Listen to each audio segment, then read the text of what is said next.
Phonemic Awareness, Curriculum, Instruction, and Does It Have to Be Done in the Dark? It's coming up on the Teaching Literacy Podcast.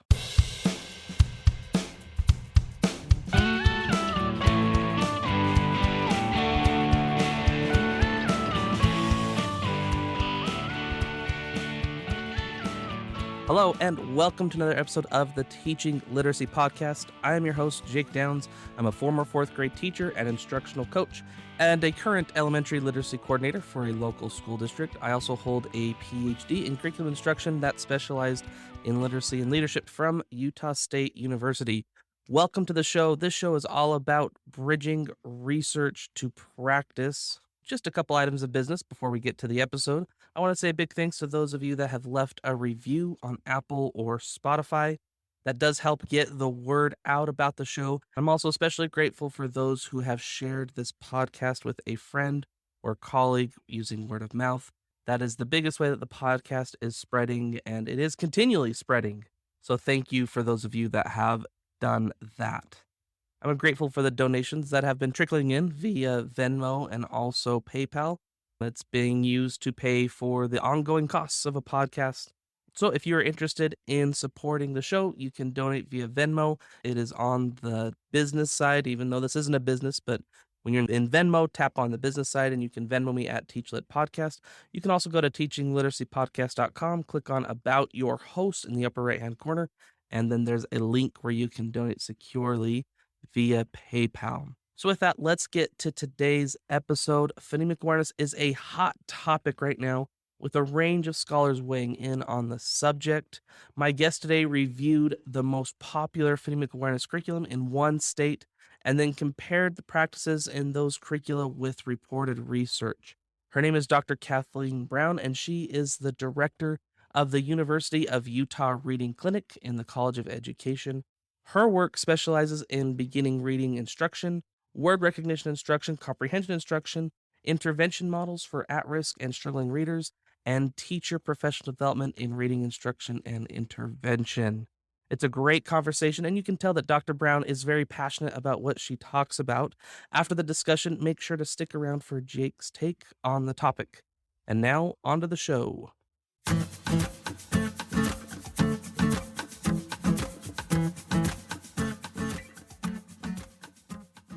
Dr. Kathleen Brown, welcome to the Teaching Literacy Podcast. Thank you so much for having me. I'm pleased to be here, Jake. I'm really excited to have you on the show. We're talking today, there's an article that you published in Reading Research Quarterly, and it's entitled Phonological Awareness Materials in Utah Kindergartens, a case study in the science of reading. And it's specific to programs that are very popular in Utah, which is a common context for both of us, but these are also common programs nationally. And so I think the context there will be very applicable to anyone who's using some of these really popular, very common program materials. So before we get talking phonological awareness, though, would you provide us a short history of your background, your research interests, and how those became your research interests? Sure, you bet. Well, this will make me sound like I'm as old as Methuselah. So I was a remedial reading teacher back in the 80s, starting in the early 80s when it was called remedial reading. So you worked with kids who were struggling. And my task was to work with children who couldn't read. And they were in junior high and high school. Couldn't read worth a bang, first grade reading levels, many of them English learners. And so I was tasked with helping them learn to read better. Well, I had come up within the heyday of whole language and had been taught, and I use that term loosely, taught not to do any phonics, just read to kids, immerse them in authentic literature, and magio presto, they will start to learn to read. And after I fell on my face for a couple of years doing that, I realized I wanted to go back to school and get a degree basically in curriculum, because I figured somebody out there had to know how to teach kids how to read. And I don't like failure, and I was failing. So I ended up at the University of Utah with some fabulous reading teacher ed folks who are also great researchers. And I got a really good understanding of comprehension and comprehension instruction, but nothing in beginning reading. And so, if you don't know beginning reading and you're working with beginning readers, you're going to be in trouble. So I ended up doing the equivalent of a postdoc with Daryl Morris, who comes out of that UVA tradition, Ed Henderson, Marcia Invernizzi, Don Bear, Shane Templeton. If you think of words their way, okay. So Daryl took the intervention route, whereas the other folks took the curriculum route. And so they were producing curriculum materials. So I did 2 years with Daryl. He trained a large group of Utah folks down in, down in the Salt Lake area in his program, or I shouldn't say program, his model for reading intervention for little kids, for beginning readers, called Early Steps. And there's a few articles in the literature on that. Gets great results. And then so it works with kids who are really beginning readers. You gotta know 16 letter names, and that's it. You can get started. And then another model for basic reading intervention called Next Steps. And that's in the literature under various names: Howard Street, Next Steps, Book Buddies. That would be, oh no, yeah. The notion there is kids who are kind of stuck in that fledgling stage of things where they're like, they can read a little bit. They probably have maybe 30 to 50 high frequency words in their sub vocabulary, but so like frog and toad, or not even quite frog and toad, more like Danny the dinosaur ability. I try to use these names that many people are aware of, but they're stuck. They're stuck between a mid first grade and an end second grade level, flat out stuck.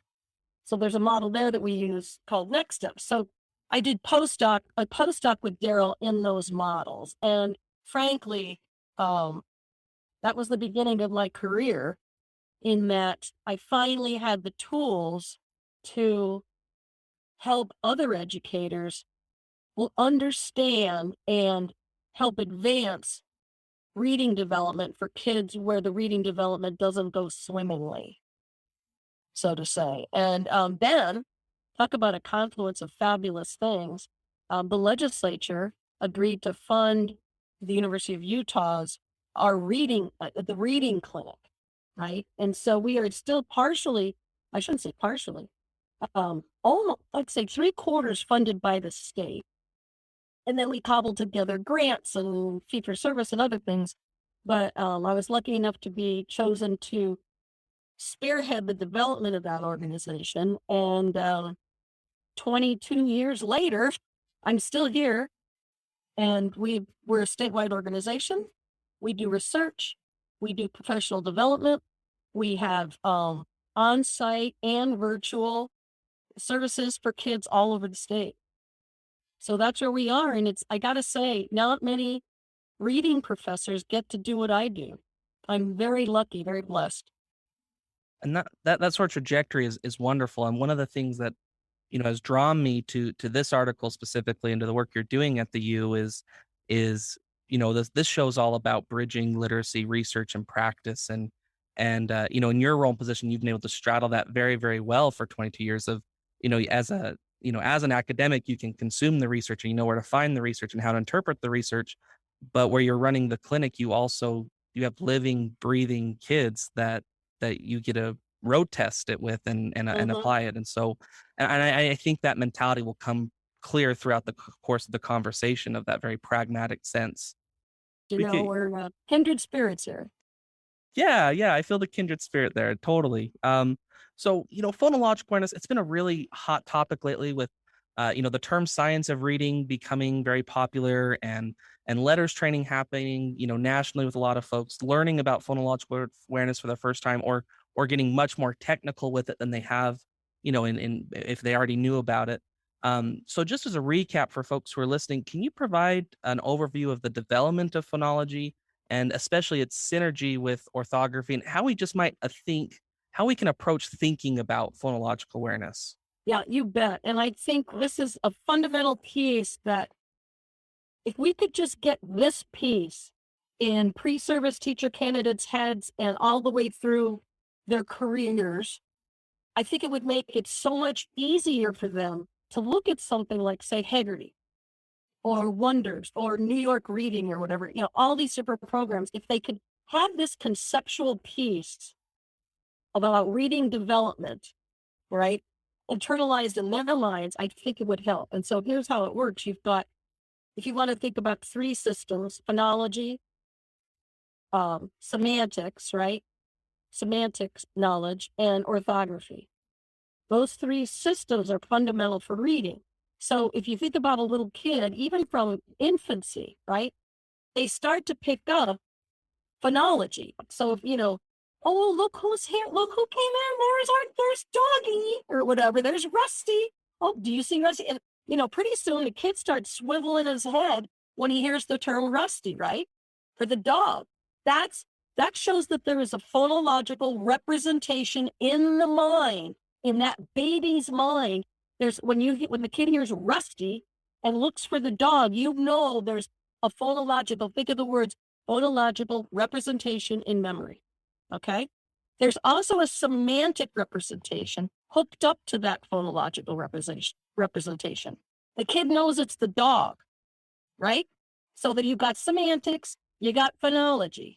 And those build throughout infancy, toddlerhood, preschool years, until the kid's mind is hopefully flooded with bonded phonological and semantic representations for all kinds of things. We know, of course, that that's the foundation for oral language. And we also know that some kids lack sufficient representations in memory to really do well in school. I'm talking about kids whose oral language is not what we would hope it would be. Okay, and kid goes to school. Let's say the kid doesn't know how to read any words, but knows letter names and sounds. So I'm going to use the example of the word tag. Okay? Tag. Don't picture it, just listen to it. Tag. Because you ain't got no orthography yet. There is no orthography in memory. But when someone says the word tag to a kindergartner or a first grader, the kid might think about the tag on the back of his shirt. There's a tag there. The kid might think about recess, playing tag at recess. Can you think of any other semantic representations for the phonology, the sound of the word tag? Like a tag on a shirt or something, like that. Yeah. Tag on a shirt, playing the game tag, tag you're it. I'm trying to think of another tag. That's okay. 2 is good because you just want to know that there's multiple for many words, right? Well, kindergarten and first grade teachers, their chore is to help build the orthographic representation in memory for the word tag. Okay. And we know, of course, that it's TAG, but it doesn't just spring into the line. It has to be taught. Now, we'll say some kids show up in kindergarten, they can already read the word tag. They can already read the word amortization, but they learned it somewhere. Okay. They didn't spring like Athena, full blown from the womb, reading amortization or tag. They learned it somewhere. Someone taught them the basics, right? We know the vast majority of kids show up in kindergarten at the beginning of the year and can't read the word tag yet. Okay. Some can, but many can't. So how do you get that representation in memory, the orthography of the letters TAG for the phonology, for the phonological representation, tag, the word tag, the sound of it, tag, okay? Because what we want to have happen down the road is we want the phonology, the orthography, and the meaning, the semantics, all bonded, amalgamated in memory. This is Linnea Aries' work, okay? All bonded in memory so that when the child sees the orthography in print, the letters TAG, you get in parallel processing in the line that allows all three types of knowledge, phonological, orthographic, and semantic, activated in memory at once. The kid knows when he sees TAG, knows like it's tag. It could be, maybe it's the one on the back of my shirt. Maybe it's the game. And then context helps you choose which one's appropriate in that particular piece of text. I will say that the context is last, and only used when needed. That's the opposite of what whole language said. Okay. So phonology and orthography for readers must be bonded together, and they develop in sort of a bootstrapping way. Okay, so if you don't know any letters yet, it's hard to get going. We know that kids need to have a certain knowledge of alphabet names and sounds, which then helps the phonology develop, right? Being able to pull off the first sound. Well, say tag, Jake. Tag. What do you hear at the beginning? Say tag. I hear There you go. Yeah.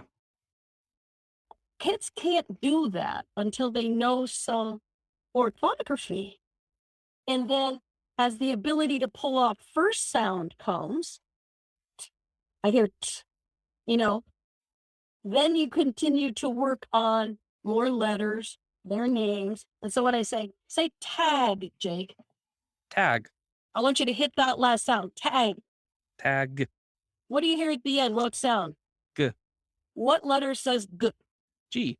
There you go. Okay, so you see these things stair step together. They bootstrap on each other. They facilitate each other. Linnea, I think, calls it reciprocal causation. You can't have one without the other. You can't do them in a vacuum.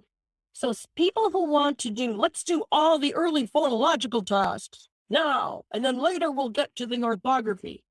It's not smart, because these things need to be done intentionally, thoughtfully together based on what we know from research about how they develop.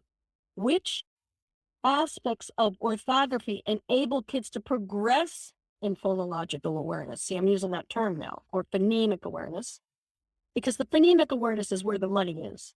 That's where the money is, and we know that. We also know that there are phonological, bigger units than phonemes that develop first, but the coin of the realm is phonemic awareness. And we know that to really get there, I always think to myself, like, why would you want to develop phonemic awareness that wasn't related to orthography? Nobody's going to get a job as a highly phoneme aware, master, Zen master. It's all about the orthography. It's all about the reading. The phonology, the phonemic awareness enables better development of representations in memory for the orthography. So, for example, let's go back to our word tag. Jake knows that when he says tag, say tag, Jake. Tag. What's the first sound? What do you hear? T. What says t?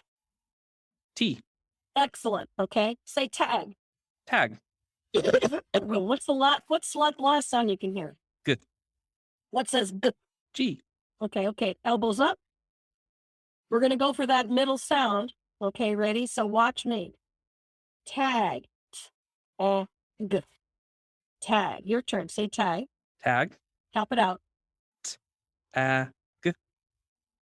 Okay, good job. Now we're going to really push for that middle sound. Say tag. Tag. Top it out. Stay there. Go like this. What says A? A.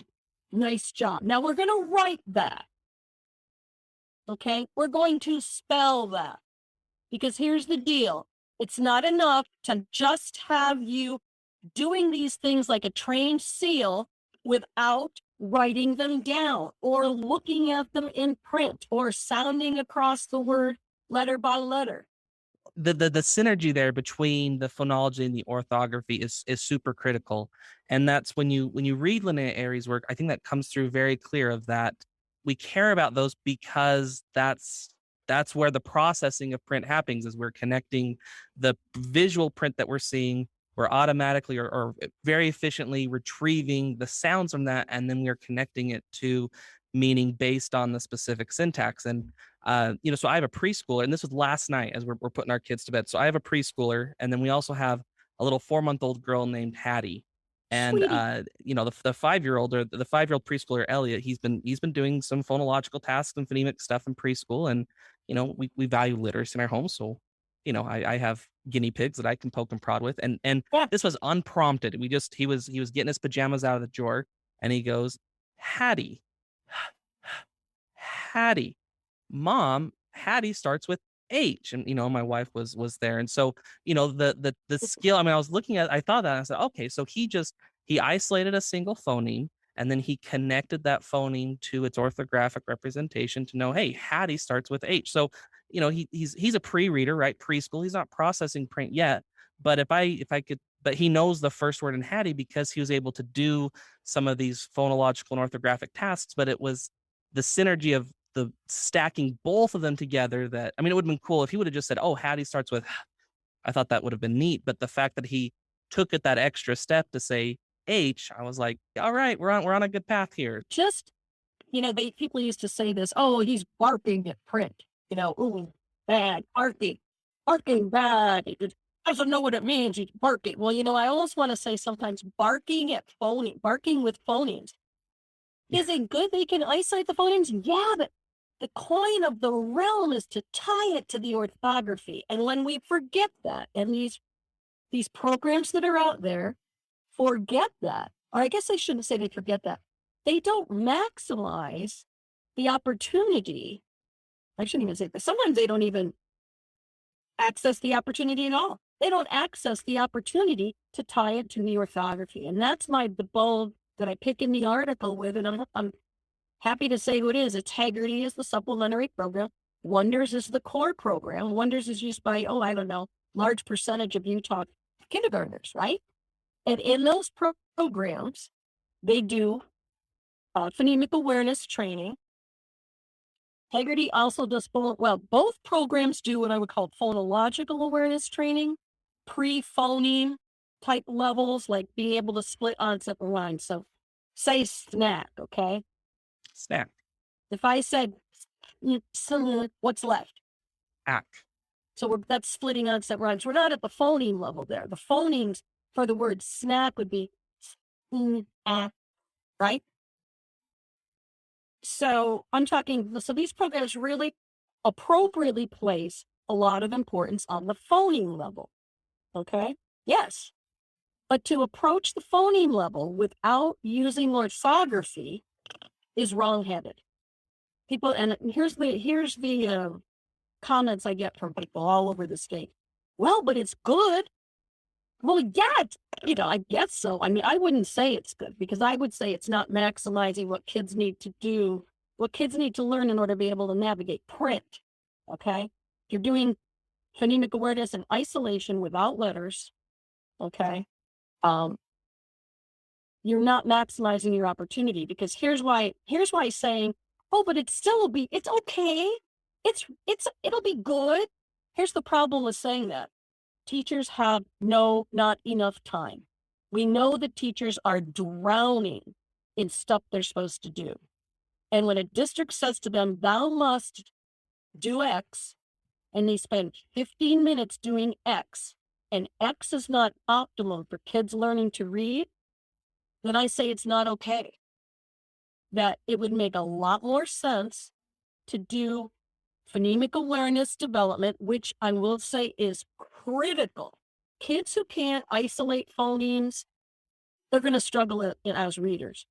But it's to do phonemic awareness development without tying it to letters. And then later on, so do that for 10 minutes, 15 minutes, where the Haggerty says 10 minutes a day or whatever. People think, 10 minutes, whatever. It's not whatever. Because if you're going to do 10 minutes of Haggerty and then an hour of fill in the blank, your core program, and in your core program that you have more phonemic awareness and isolation, and then you tack on phonics where, thank God, they're finally using letters, okay? That's a lot of time. And something goes by the wayside. And you know what goes by the wayside? Practice reading text. Conversations where I've talked about kind of similar things around that synergy and orthography. I felt that that's almost kind of painted me as a phonemic awareness naysayer. And it's like, well, no. You can't discount that. But we're just trying to say, how do we spend our time in a manner that is both efficient, meaning it works with time and rather than against time, and effective, meaning that it is maximizing our outcomes. Those are my two favorite words, Jake. Those are my two favorite words. Let's be effective and let's be efficient, because teachers don't have enough time. I don't know how. I think it's one of the reasons we lose so many teachers out of the profession every year is they're inundated with demands and for how they spend their time, and it's exhausting. And so what powers me and the University of Utah Reading Clinic, you know, everybody on staff, we have a wonderful staff of highly trained folks. What powers us is how to help teachers sort of eat the elephant one bite at a time, but at the same time, get it done, right? You can only do so much at one time, but how can you be effective and efficient at doing that without killing yourself and without wasting kids' time? Now, I know you're going to get letters saying, she said phonemic awareness is wasting kids' time. I'm not saying that. I'm saying that we need to do phonemic awareness instruction / development effectively and efficiently. And to do that, we only need to look at research, okay?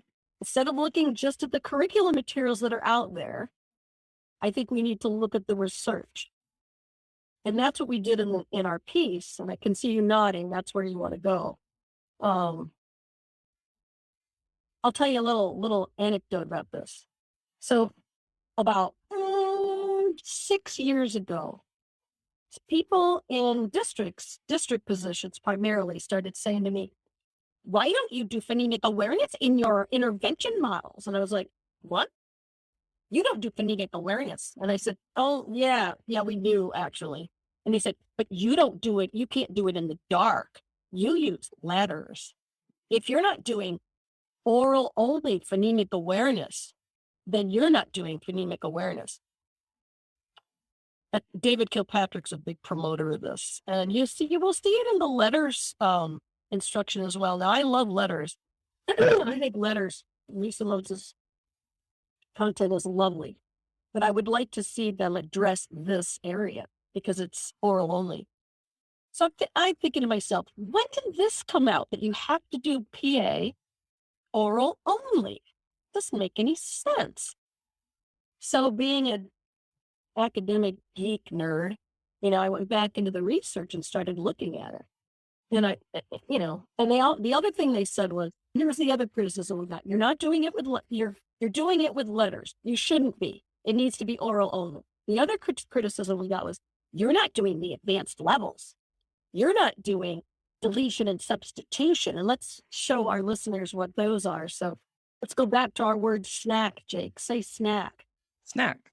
Say it without Sack. Very good. So what sound did you delete? Is what I deleted.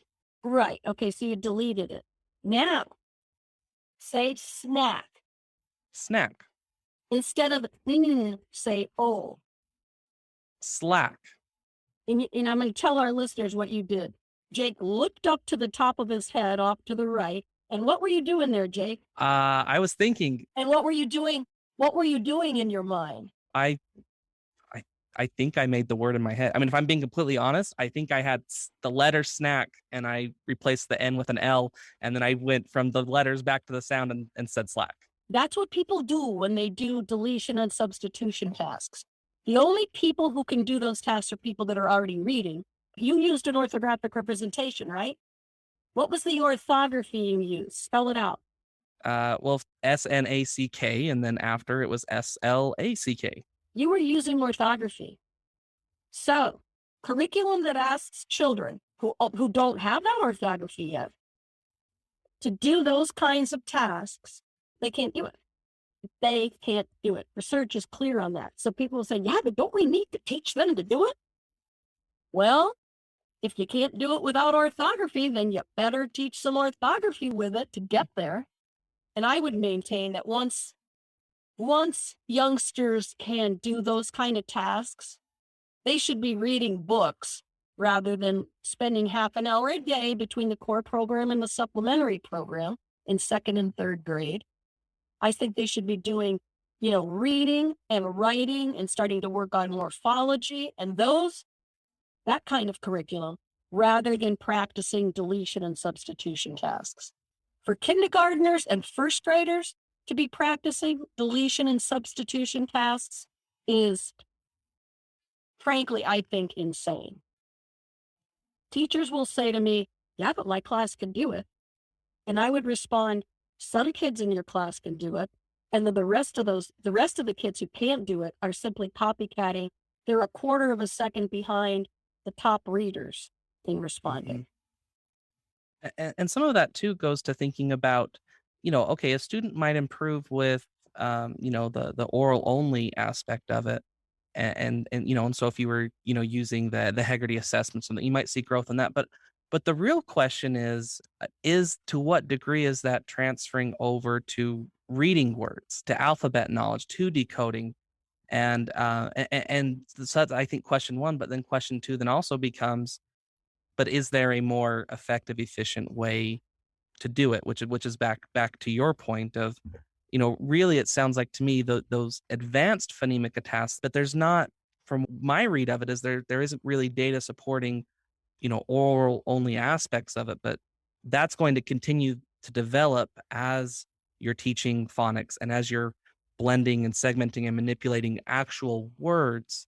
And that's maybe a different take on phonological awareness than kind of the never the twain shall meet. We have phonological awareness over here, and we have phonics instruction over here, but and alphabet knowledge instruction here. But really, we're thinking about it. I sort of think it's a hierarchical model, right? We're stacking one on top of the other, and the lower level skill will still develop as we're promoting the higher level skill that which is maybe a different way than listeners have thought about it. Yeah, I think that makes a lot of sense, Jake. And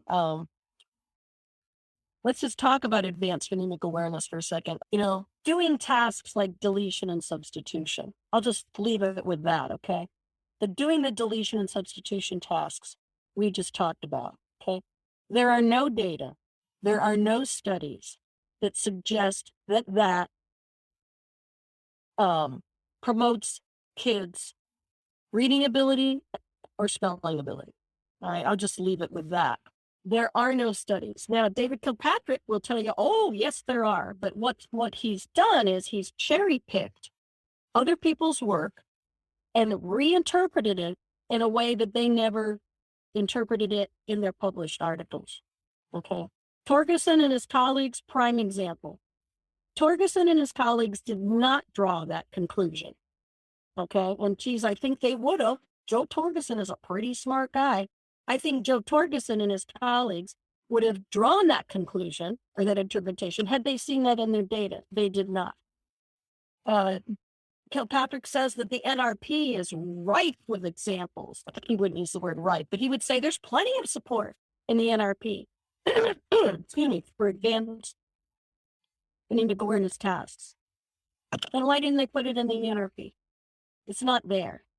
In preparation for this article, we went back and reviewed the NRP, the phonetics section, phonemic awareness, and phonics. So we looked at the NRP, the National Early Literacy Report, okay, which came out in 2008. So you've got 2000 to 2008 is book is there. We went on and looked at everything up to whenever we published, 2019. There were no published studies in high quality peer refereed journals supporting the use of advanced phonemic awareness curriculum in classrooms towards reading and spelling development. Zero. Zip. Zilch. I find it hard to support spending a bunch of instructional time on those activities when the NRP goes back to Dolly, I don't know, the 80s. So like between 1980 and 2019, I find it hard to say, oh, but we still should do it. And I'm not going to go back. I don't think it's appropriate to cherry pick other people's work and say, oh, it really says this. Yeah. I'm not saying you can't take a critical eye to other people's research. Of course you can. But if you want to build a theory, okay, you better have empirical results beyond saying what you think somebody else's work says. And to me, I see that being the next step, that for some of these advocates of advanced phonemic awareness tasks being done oral only, it's okay, then you need to set up a really high quality quasi-experimental study or an RCT. If you feel that that's really well supported, then conduct a study and publish it, and then let's talk. Is that's my approach. No, I agree. Developer reading recovery, which has some nice pieces, but boy, it didn't have any phonics. My mentor, Daryl Morris, said to Maury Clay, this is back in the early 80s, I like your model, but I sure think it would do better with some explicit phonics. She didn't agree. And you know what she said, go get the data. And that's what Daryl did. And that's where the evolution comes from. I think it's interesting that the squabbling back and forth that's happening over advanced PA. And, Shanahan had an article in his blog about it a while back of saying, hey, he says, I'll wait for the data. And that's kind of where I stand too, of let's spend our time, let's sink our time in practice we know are high quality, and then let the research evolve in other areas before we make rash decisions of, what is or not going to benefit our students. So I think we've had a pretty good background here on phonology and orthography. So in this specific study, you reviewed commercial phonological awareness programs that districts within Utah specifically were using, because that's obviously your context. So can you just provide a brief overview of how you designed the study and then what the specific goals or research questions were? Sure. The impetus for the study came from people saying, you're not doing phonemic awareness right. It has to be oral only. That's what the research says. And people saying, you're not doing advanced tasks. That's what the research says. Well, since my understanding of the research didn't say that at all. So I thought maybe I missed something. I'm going to go back and I'm going to really look at this, because could be I have egg on my face here. So we got into it. And so at that point, a lot of people in the state were using Wonders and Haggerty, like a lot. And I'm going to just talk briefly about that. So let me go back to our research questions. So the questions we were asking to get into it was, is everybody doing this in Utah? To what extent are Utah school districts providing commercial PA materials? In other words, you buy it from somebody. It's a program to primary grade classrooms. And then we wanted to ask, are some of those commercial materials more widely used than others? And then to what extent, and this is where we got specific, to what extent are the most widely used PA materials in Utah kindergarten classrooms consistent with the research consensus? And we define the research consensus as the NRP, the NELP, National Early Literacy Project, and subsequent research. So again, that's that big swath of time we were just talking about. Okay, so I wrote to every district, email or called people on the phone in 2021, 42,000 kindergarten students, 42,000 kindergarten students, 41 districts, and contacted each district and asked them, what's your core program for kindergarten, and do you use Haggerty? Okay, because I knew that Haggerty was a supplemental program, and I knew it was widely used. And so, meanwhile, we were looking at the data, et cetera, et cetera. So we started looking very closely because, get this, I thought this was fabulous. We got 41 of 41 districts reported. I think that's pretty dang good. 50% of those 41 districts were using Wonders, and let's just say 66% using Haggerty. 31% were using both Haggerty and Wonders. So the way we ended up, when we crunched the numbers, it's 85% of the 42,000 kindergarten kids in that year had either Haggerty or Wonders. So it was available to 85%, and 31% of those kids got both. That's a lot. And I just to kind of pause and kind of scale that, of thinking that 85% is a lot of students that are receiving, at least one of these in some form or another. And in thinking about curriculum, the content of curriculum really, really matters. And sometimes it's easy just to kind of throw curriculum under the bus. And curriculum does a lot of great and wonderful and fantastic things. But at the same time, to assume that the curriculum is quote unquote complete, right? Or to assume that, that there's always going to be some adaptation that I think is required for contextual fit. But, you specifically with these programs, went and looked at how consistent those were with the research consensus finds we talked about, but also you looked at the specific tasks and scope and sequence. So maybe let's first talk about the types of tasks, phonological tasks that were in these programs and their scope and sequence. What did you find in these two programs? A bevy, a veritable bevy of tasks. I mean, you could talk about phoneme isolation, phoneme manipulation, um, phoneme identification, phoneme segmentation, phoneme blending, and then as well the difficult tasks, deletion and substitution, an enormous slate of tasks in both programs. Okay, starting from the first week of school, going all the way through the last week of school. We went into both Haggerty and Wonders.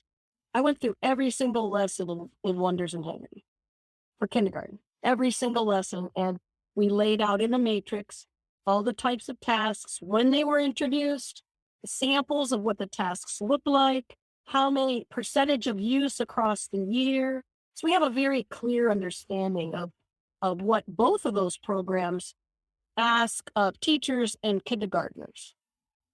A main takeaway I found was the tasks being very broad and some of them not even being very, evidence-based. So what types of tasks, you said that there's a wide bevy of it. Give us some examples of tasks and how those might be arranged across a week or a month or a year. Okay. So here's an example of a phoneme isolation task that's pretty common. So if I say sack, sing, sob. Sack, sing, sob. What sound is in all of those? S. Okay. And you could ask that a little better. I could have said, what sound do you hear at the beginning of all of those? Okay. So you heard, okay. That's a kind of a common working at the initial phoneme level, right? Type task. So I might say something like, so this is how phoneme awareness develops. The initial sound is the easiest, the ending sound is the next easiest, and the middle is the hardest. If you're not reading yet, if you're not reading some words and some text fairly adeptly, you can't get to that middle sound because that middle sound is co-articulated with the initial and final sound. It's smooshed in the middle. And to be able to hear that middle sound, you need to be able to segment those phonemes, right? If you're not reading yet, it's going to be really hard to do that. That's, again, the synergy we're talking about, or the reciprocal causation, where the orthography enables phonology, and the phonology enables the orthography.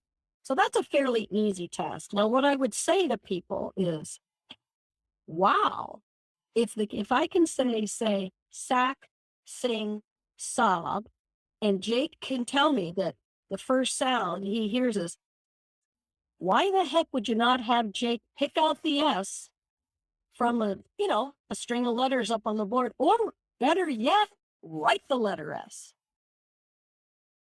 Just doing it right then and there. Yeah. Right then and there. And people would say, oh, you're confounding.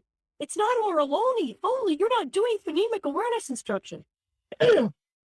What I would say is, to be efficient and to be effective and efficient, you don't want to do it oral only. Anytime you have a chance to hook letters up to that by writing them or picking them out or sliding into an opponent box, not stupid red and green and blue tiles without letters on them. Put the letters on them. And I know some people do this, but some people do all this. Oh, if it's a vowel, it's red, and if it's a consonant, it's blue. And kids, why go there? Why teach a different system? Teach the system they're going to need to know. Absolutely. Now, let me give you another example. Okay, this is from week 3 in Wonders. All right. I think the teacher probably, the teacher probably does this. Okay. So Jake, your goal here. All right. Say book. B. If you hear book.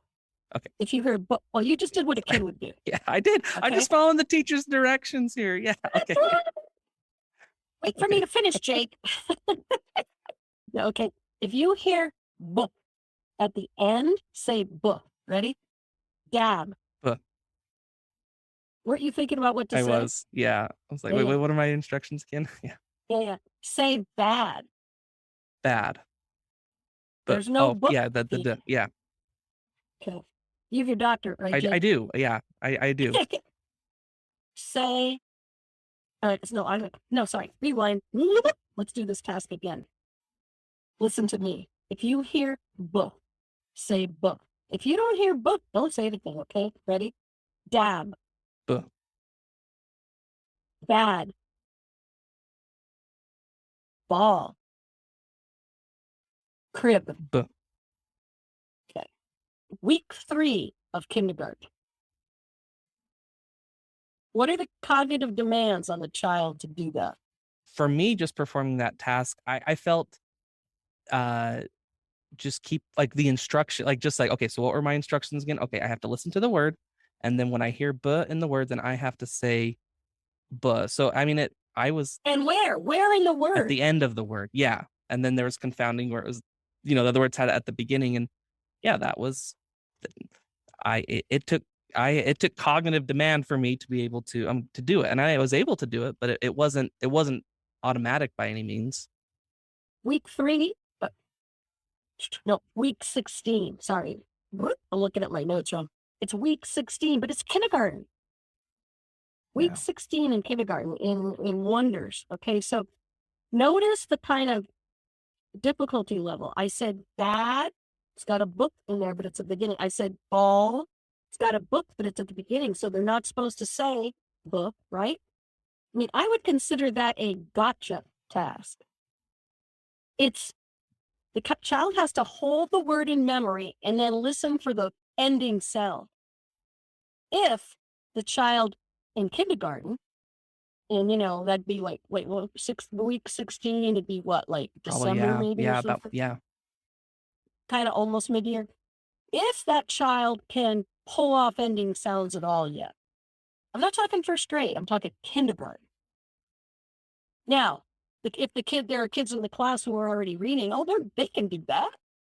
Those kids can do it. And so what you end up getting is a lot of this. So you got 25 kindergartners in front of you, right? And the teacher says, bad. And some of them hear the book at the beginning and go, whoa. And then when the smart kids, quote, smart kids, when the smart kids don't say book, the kid goes, right? We're like, oh, I'm not supposed to say that because they're copycatting on each other. And then there's some kids who don't even know what the teacher is talking about because they don't even know their letter names yet. And they're copycatting in a way that it's not necessarily giving them an exposure to cement the skill. They're just getting along, in order to get along type thing. I'm looking at the scope and sequence of the phonological awareness task on the supplemental program. So table 3 in your article. And what strikes me is kind of the scope and sequence of how tasks are introduced throughout the year. So, for example, in week 1, it's doing things like repeating rhyming words. So repeating hop, mop, and then isolating final phonemes. And so, obviously a phonemic task, especially, at the end of words, is going to be more complex than just doing a rhyming word. But if we look at like week 5, we're blending syllables, segmenting syllables, adding syllables, deleting syllables, and substituting syllables. No research on that, I would say. And There's no research on doing things like that with syllables. There are no studies saying that that's a good thing to do. What they did is they took tasks from the phoneme level and pushed them into the syllable level, thinking, oh, this will be a good idea. It's not research-based. and so there's kind of a double whammy there, where not only is it not research based, but also those tasks are conceivably, those are going to be less complex than isolating final phonemes that students were expected to do, in week 1. And so it's the way that looking at the scope and sequence feels is it's not a gradual increase of skill. It's just kind of a hodgepodge of a whole bunch of phonological tasks. And mind you, yeah, they are phonological tasks a lot of the time and not phonemic tasks as the program is branded, but just kind of a hodgepodge tossed salad thrown together in hopes that, hey, if we just run kids through this 10 minutes a day, they are going to be, phono experts. Well, and remember that it's driven by, at the end of the year, getting to the advanced tasks, deletion and substitution. So you've got that as your endpoint, right?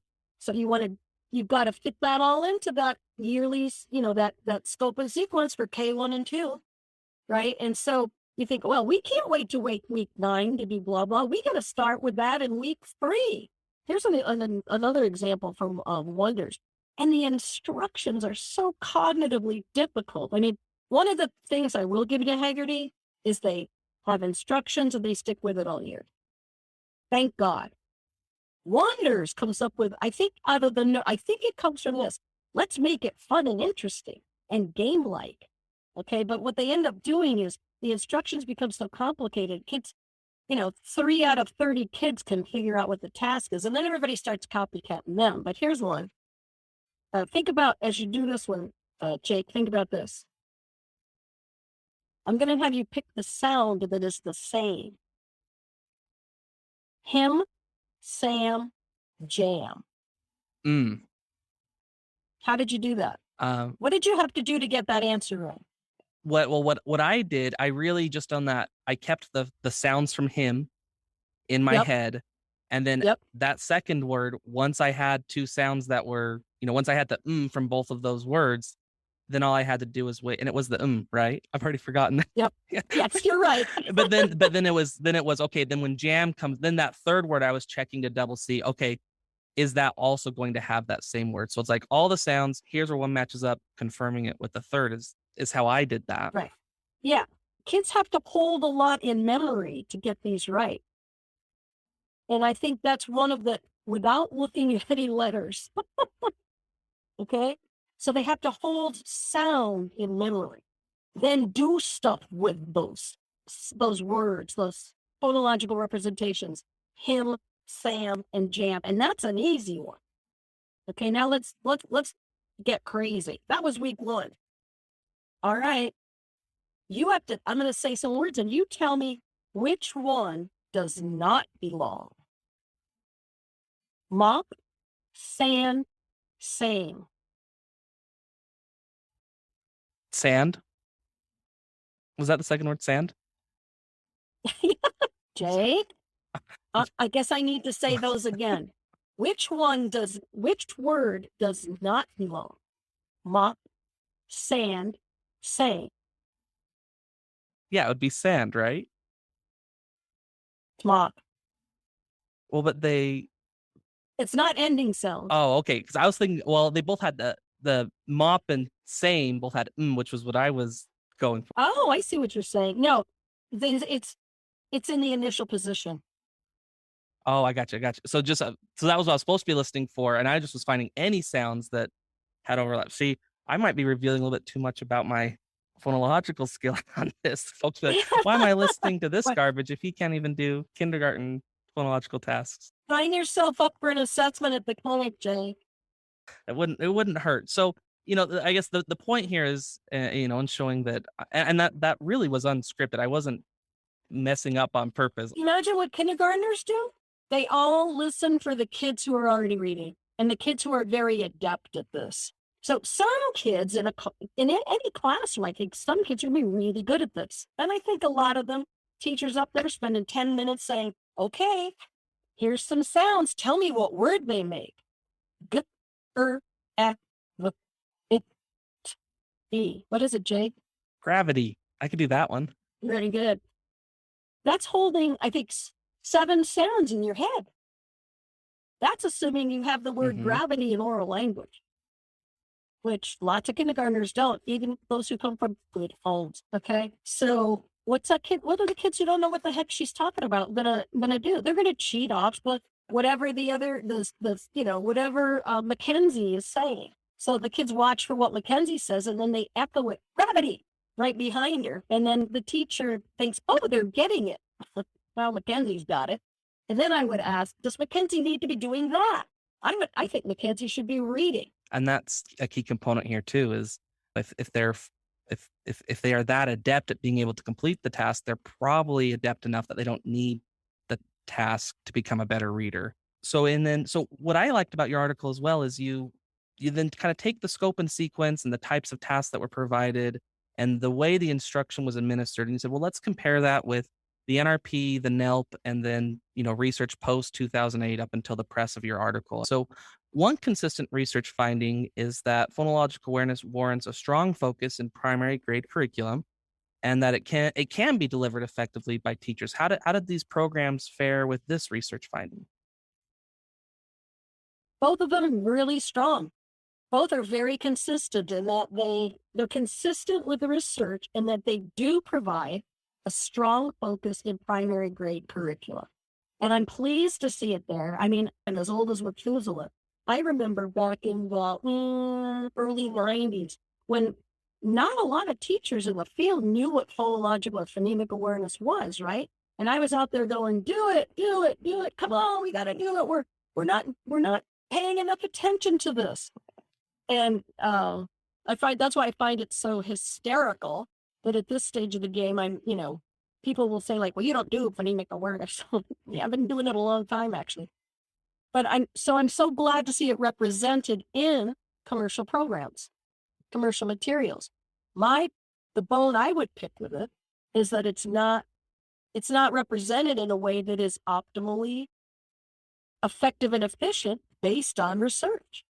And that kind of is the next, major research consensus, is that it should match with students' phonological and orthographic development. And I think folks can already see the writing on the wall, so to speak, right, of how you would judge those. But how did these programs fare on that research finding?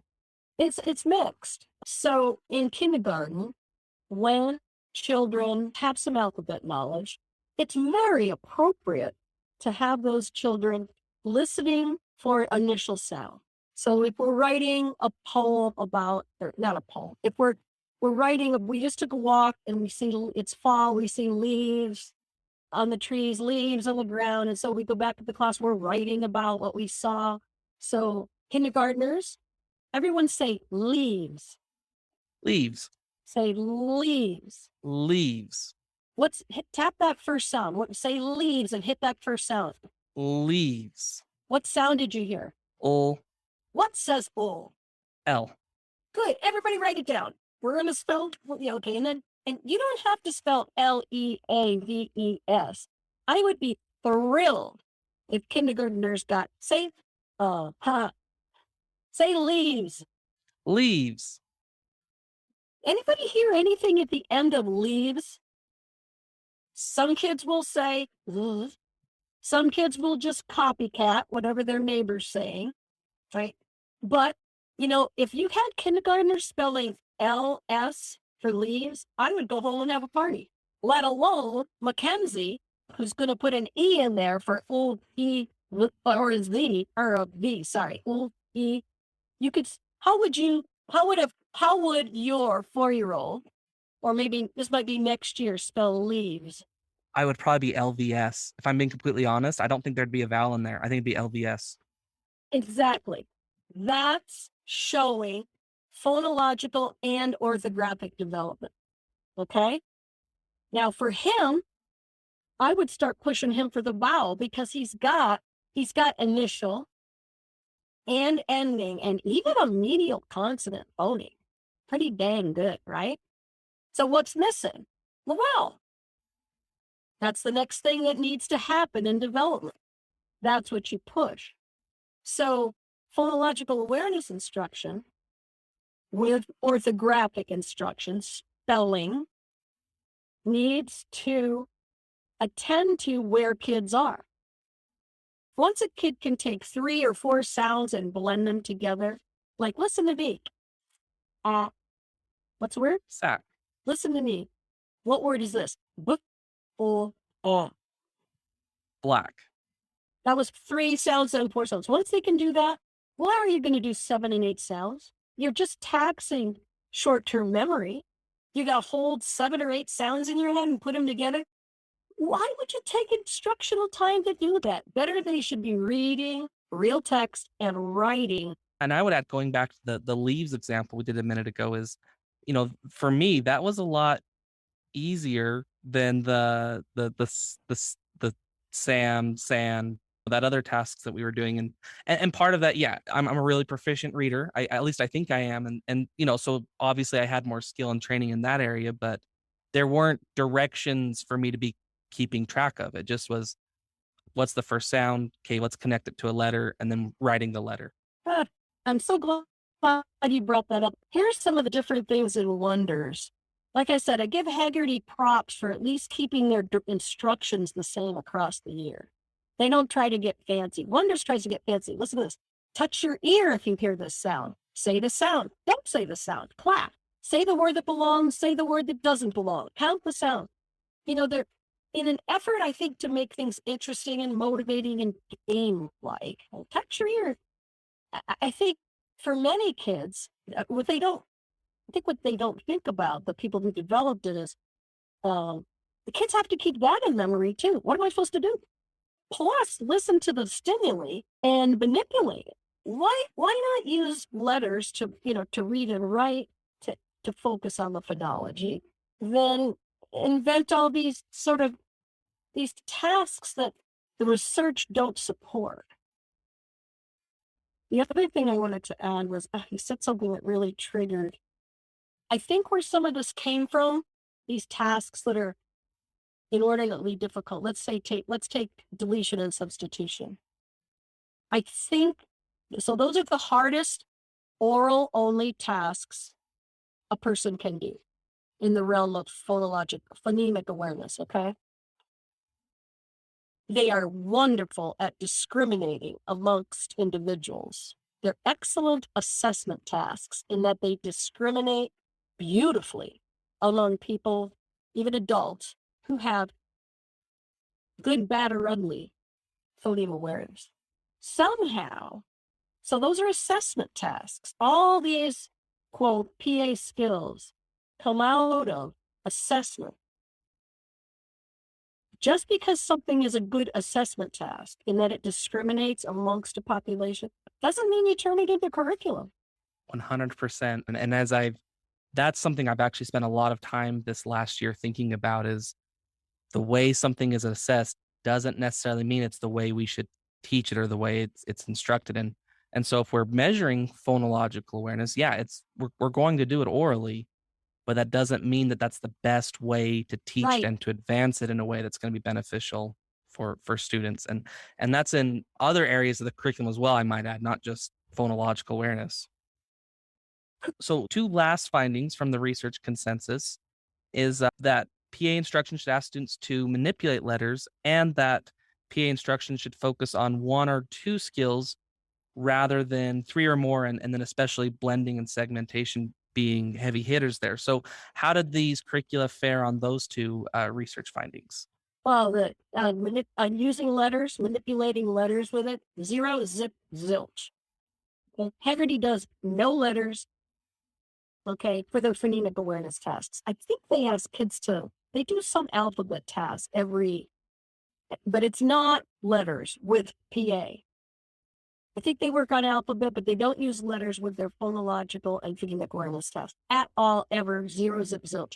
Wonders, same finding. They do not use letters with their PA tasks. Now, what they do, and this is where the Wonders people would be all cranky with me, in our phonics section of the day, we absolutely use letters, and they even often tie their phonics content for the day to their phonemic awareness content for the day, but it's two separate instructional sections. So there's again where I go, come on, people, think about using time efficiently.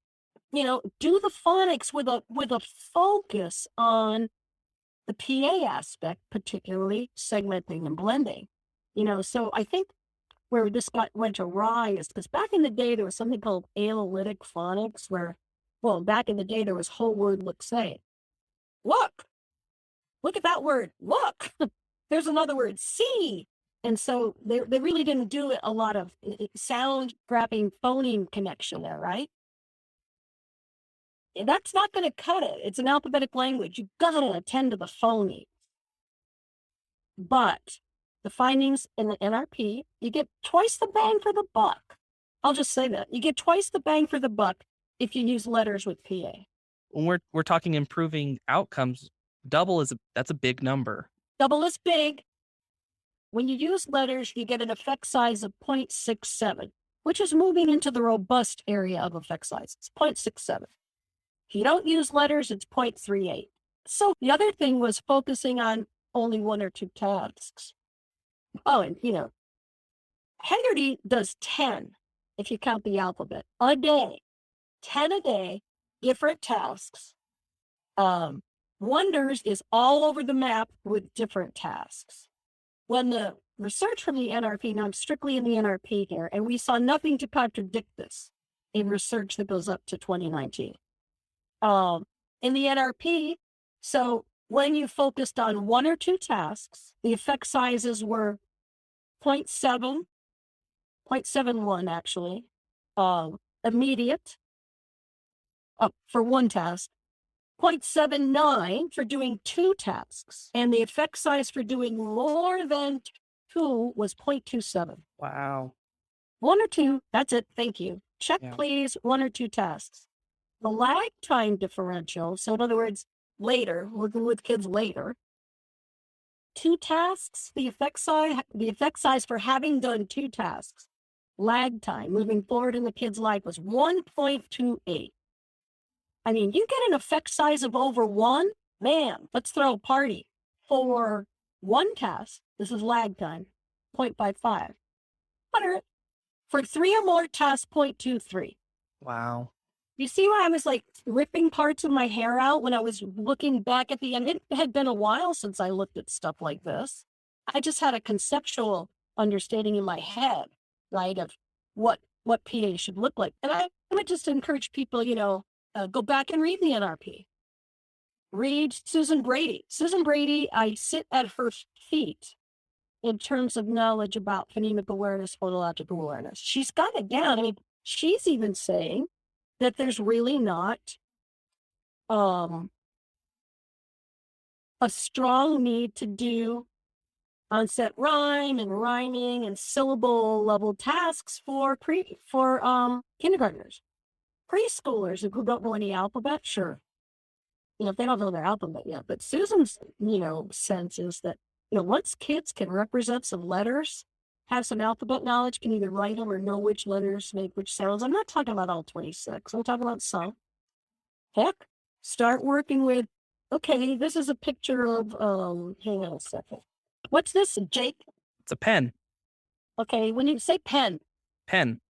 What's the first sound you hear in pen? Say pen. Pen. P. What says p? He. Okay? You can start doing that with kindergartners as soon as they know some letters, and you can do it all with pictures of things they know. And that's powerful. And so extremely powerful. The other, I know what I wanted to add that I forgot about earlier is letters, the actual grapheme. So if I had you write, remember we did leaves, right? And you wrote down all, that's a powerful hook to hang the rest of the instruction on. It's sitting right there looking at you. That one line, and you say to yourself, okay, so I know what's that sound say, Jake? Keep calling one by Zach. I think it's a flip of your name. Yeah. I'm dyslexic. Yeah. So tap that first sound. Sorry, what was the word? I'm still laughing at the dyslexia. Leaves, it was leaves. Leaves, sorry. Leaves. Oh. Okay, so say leaves. Leaves. Keep going, say leaves. Leaves. What do you hear at the end? There's Z. What's S? S. Kids will say C, kids will say S, whatever. And you can fool with that as much as you think you should based on what the kids know, right? But having that all in front of them, having some letters in front of them gives them a memory hook for the rest of the task. They don't have to keep it all in memory. They can look at it and start there. Why would you rob kids of that when that's what you really want them to end up doing is being able to read and spell? Yeah. Read and spell meaning write. Absolutely. So to recap how these curricula are aligning with research findings on the first one. So the first one on can teachers deliver it? Yeah, that one was strong. Mixed on the phonological orthographic stuff, but the last two, very, very weak. Not connecting it, not using letters to really manipulate the words and being able to start to connect that with text. Too many tasks. And the NRP of saying, let's focus on a narrow amount of skills, and these are really doing the exact opposite. So in thinking about what this means for teachers, that can be daunting. If you're a teacher and this is the curriculum that you're teaching, what recommendations would you give for a teacher of how do you take that curriculum that's in front of you, and really how would you recommend sort of adapting that or tweaking that to fit, better where what students would benefit from? You will. I mean, I'm going to go full circle to what I was talking about when we first started today. And that is, if you as a teacher can develop an understanding of of reading development.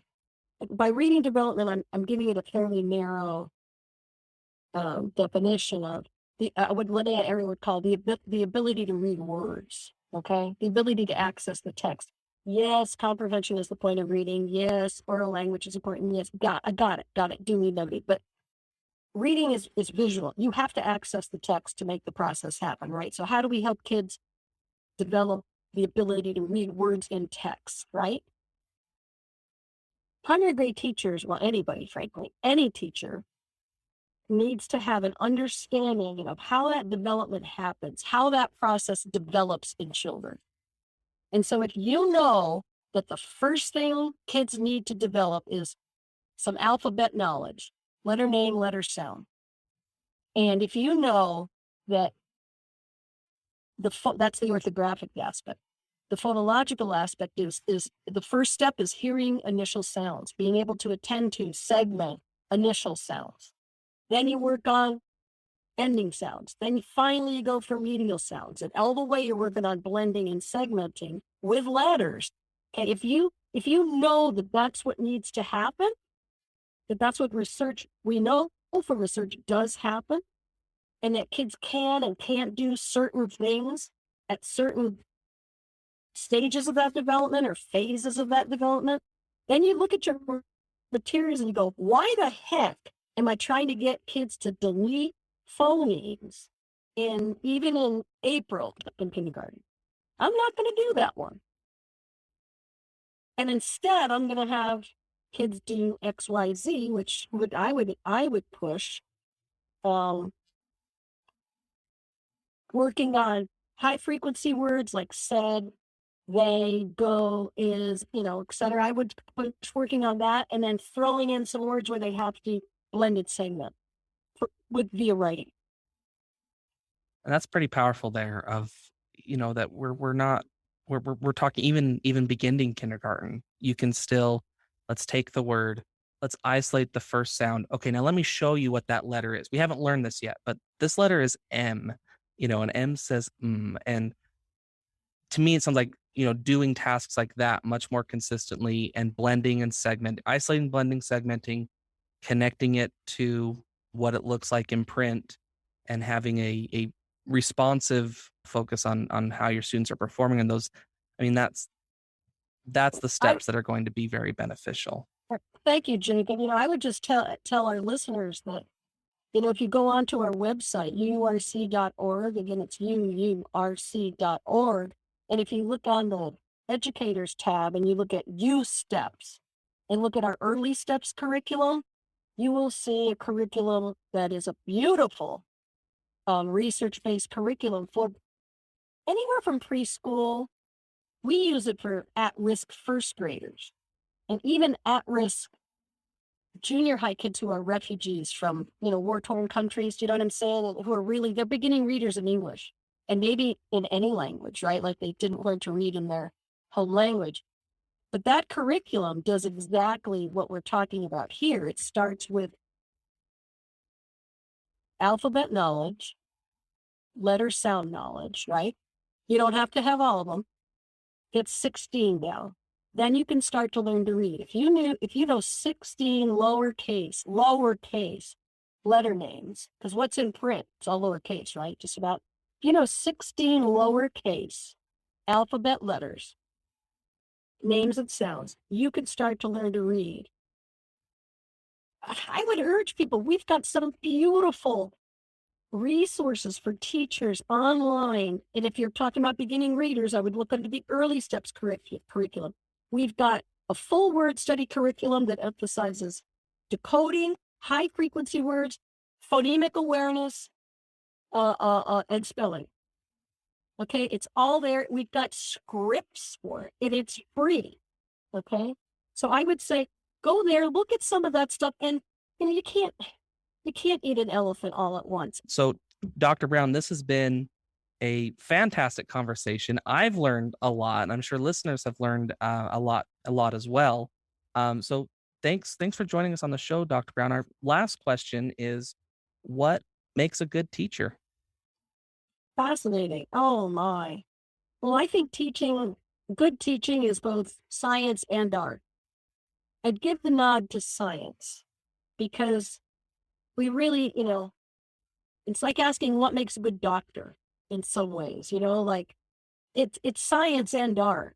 You got to have both. And the science part, I think, we just need to know all we can and continue learning all we can about, how does science help us know what to do, right? Doesn't tell us everything. There are certainly huge gaps where there is no science, right? And I think that's where the art comes in at that point. The art is trusting your gut and your heart and your anecdotal experience to know where to go to fill the gaps. I mean, some of the things that we've inserted into our intervention models came about through looking at the science. Okay, we should do this, this, and this, and then saying, yeah, but if we do this right here, and then we try it out with kids. And then we say, oh, okay, change it like this, change it like that. You're never going to get science telling you everything what to do as a teacher. You got to get used to that. But doesn't mean you can't fill in with art and heart, I guess you could say, from there. Dr. Kathleen Brown, thanks for joining us on the Teaching Literacy podcast. Oh, and thank you, Jake. This has been just a fabulous morning.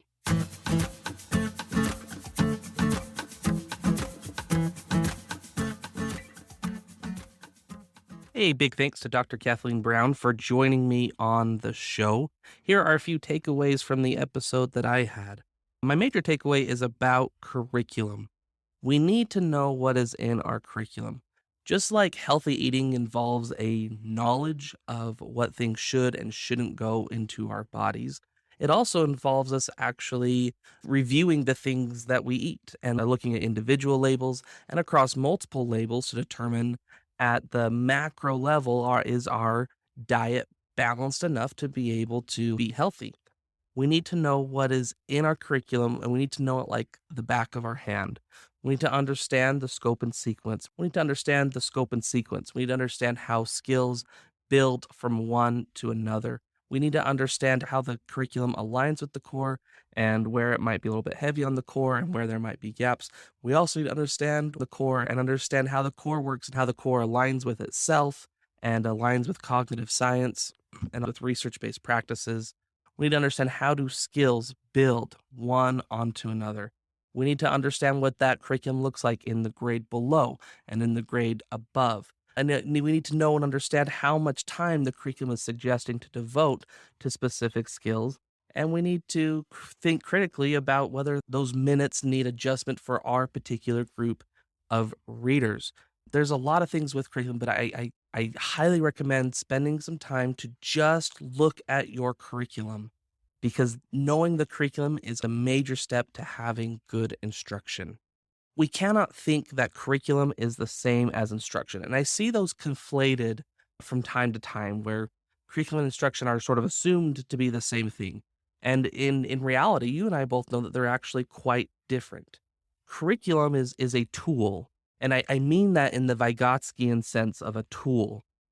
Curriculum, it's a tool in the environment that is meant to mediate the thinking of the learner via instruction from the teacher being a more knowledgeable other. So good instruction will make a curriculum better, and poor instruction will water down that curriculum. But the curriculum in and of itself is just an artifact in the environment. It can help or it can hinder, but that depends on the way that the teacher is using it. And that comes down to the macro decisions and the micro decisions of the teacher that influence learning outcomes. And those decisions for the teacher, they hinge on knowing how to teach, on knowing what to teach, and on understanding the curriculum inside and out to make sure that the instruction that is in the curriculum is adapted for the students that are being taught. That is all I have today. Thank you very much for joining us on the Teaching Literacy Podcast. If you enjoyed this episode, please make sure to share it with a friend. This is Jake Downs, and until next time, let's go and teach reading just a little bit better.